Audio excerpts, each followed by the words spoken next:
Ikaw, anong ginagawa mo kapag parang kulang at wala na lahat? Tara, samahan mo ako mag-bike. Ako, pumapasok ako ngayon gamit ng bike. Hindi dahil hobby, kundi dahil kailangan. Para makatipid sa pamasahe kahit papano. Sa totoo lang, hindi naman talaga ako sanay mag-bike dati. Medyo nangangapa pa nga ako eh. Itong bike, nabili ko to dito sa TikTok. Naghanap talaga ako ng mura pero good quality based sa reviews.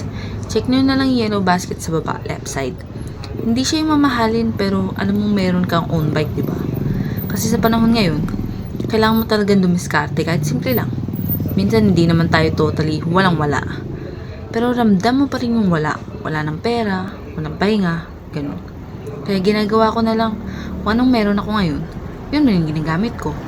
Hindi kailangan perfect. Basta tuloy lang. Ikaw, anong ginagawa mo para makaraos araw-araw? Kung may tips ka sa pagbike, lalo na sa beginner, share mo naman sa comments. At kung may wala moments ka rin, kwento mo lang dito or PM mo sa akin kahit anonymously. Okay? Salamat!